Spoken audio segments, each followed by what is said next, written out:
ദയാധനം നൽകാൻ തയ്യാറാണെന്ന് വധശിക്ഷയ്ക്ക് വിധിക്കപ്പെട്ട് സൗദി ജയിലിൽ കഴിയുന്ന അബ്ദുൾ റഹീമിന്റെ കുടുംബം സൗദി കോടതി അറിയിച്ചു. മോചനത്തിനുള്ള ഹർജി സൗദി കോടതി ഫയലിൽ സ്വീകരിച്ചു. കേസിൽ വാദം കേൾക്കാനുള്ള തീയതി പിന്നീട് അറിയിക്കുമെന്ന് കോടതി വ്യക്തമാക്കി. ജലീൽ കണ്ണമംഗലം ഇപ്പോൾ സൗദി അറേബ്യയിലെ ജിദ്ദയിൽ നിന്നും വിവരങ്ങളുമായി ചേരുന്നുണ്ട്. ജലീൽ, ഇനി എത്ര നാൾ കാത്തിരിക്കണം അബ്ദുൾ റഹീമിന്റെ മോചനത്തിന്? ജലീൽ.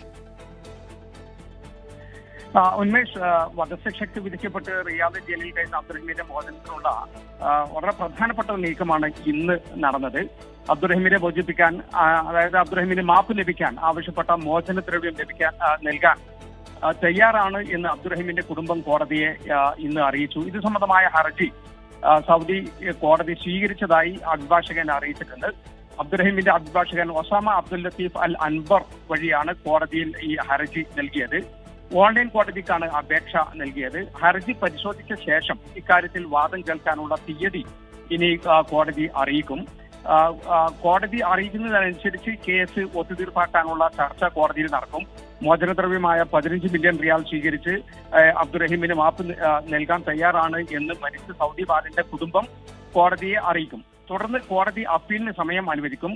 ആർക്കും അപ്പീൽ ഇല്ലെങ്കിൽ ഇക്കാര്യം ശിക്ഷ വിധിച്ച കോടതി സുപ്രീം കോടതിയെ അറിയിക്കും. സുപ്രീം കോടതിയുടെ അനുമതി ലഭിച്ചാൽ അബ്ദുറഹീമിന്റെ വധശിക്ഷ റദ്ദാക്കും. ശേഷം അദ്ദേഹത്തെ ജയിലിൽ നിന്ന് മോചിപ്പിക്കാനുള്ള നടപടികൾ ആരംഭിക്കുകയും ചെയ്യും. ഇതാണ് ഇനി ഉള്ള നടപടിക്രമങ്ങൾ. ഉന്മേഷ്.